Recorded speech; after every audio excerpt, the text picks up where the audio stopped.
என்ன பொறுத்த வரைக்கும் இந்த கிரெடிபிலிட்டியை வந்து கொஸ்டின் ஆக்குற விஷயம் ஒன்னு தாவேகாவுக்கு கொடுக்கப்பட்டிருக்க சீட்டுகள், இன்னொன்னுமே வந்து இட்ஸ் அ க்ளோஸ் கான்டெக்ட். அது திமுக இருந்தாலும் அதிமுக, இது இந்த அளவுக்கு இவங்க கேப் சொல்லும் போது, அதுவும் இந்த பர்சன்டேஜை வச்சு இப்ப கடந்த முறை திமுக பெற்ற இது சீட்டுகளை நீங்க பார்க்கும்போது அவங்களோட ஓட் ஷேர் இதை விட அதிகமா இருந்தது. அப்போ அவ்வளவு வாக்குகள் குறைஞ்சதுக்கு அப்புறமும் இவங்களது வந்து இந்த அளவுக்கு வந்து சீட்டு பெறும் அப்படின்னு சொன்னாக்கா அதுவுமே நம்ம ஒரு இதுல பார்க்க வேண்டிய சீட் பெர்சன்டேஜ் குறையறதுக்கும் சீட்டா கன்வெர்ட் ஆகிறதுக்கும் வந்து இல்ல எங்க இருக்கு. உதாரண எக்ஸாம்பிள்னா கடந்த தேர்தல்ல சென்னையில வந்து அவங்க வாக்கு சதவீதம் 9% உயர்ந்திருக்கு, சீட்டும் ஃபுல்லா வந்திருக்காங்க. அதுவே வந்து தென் தமிழ்நாட்டில் பார்த்தா அவங்க வாக்கு சதவீதமா உயரல.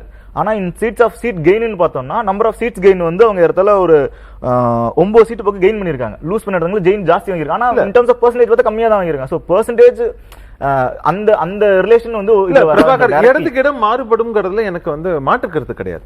ஆனா நம்ம வந்து மொத்தமா சொல்றோம், நம்ம ரீஜியன் வைஸ்னு நம்ம போல டோட்டலான்னு பேசும்போது, அப்போ அது ரீஜியன் மாறுபடும் போது அங்க வந்து உங்களுக்கு ஒரு டிஸ்கிரிபன்சி வரும்.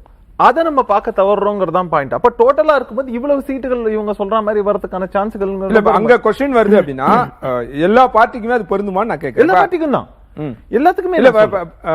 பிரபாகர் சொல்லும்போது என்ன சொல்றாருன்னா திமுக அதை டாலி பண்ணுது அப்படின்னு சொல்றாரு. இல்ல அவர் சொன்னது சென்னை அப்படின்னு தனியா சொல்றாரு, இன்னொரு ரீஜியன் தனியா சொல்றாரு. இப்ப நம்ம பேசக்கூடிய வாக்கு சதவீதம்ங்கிறது மாநிலம் தழுவிய வாக்கு சதவீதம்னு பேசுறோம்.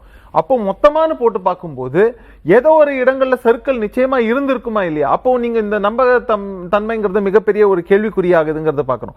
இன்னொன்னு, இப்ப தாவேக்கா எடுத்திருக்காங்க வாக்கு, நிச்சயமா எல்லா தரப்புல இருந்து எடுத்திருப்பாங்கன்னு பாக்குறோம். பட் குறிப்பிட்ட எந்தெந்த இடத்துல வந்து அதிகமான தாக்கம் இருக்கிறது, அதை வச்சுதான் நம்ம சொல்லுவோம் எந்தெந்த மாதிரியான வாக்கு வங்கிகளை இவர் வந்து சிதைத்து இருக்கிறார். இது வந்து ஜாதி வாரியாகவா, இல்லைன்னா வந்து சிறுபான்மை பெரும்பான்மை இந்த ஆஸ்பெக்ட்ல சொல்றோமா, இல்லைன்னா வந்து மற்ற இளைஞர்கள் அந்த வயது சார்ந்த விஷயங்கள் இல்லையா, இது எல்லாமே நமக்கு வந்து ரிசல்ட் வெளியாகும் போது அப்சல்யூட்லி நம்ம வேலிடேட் பண்ண போறோம்.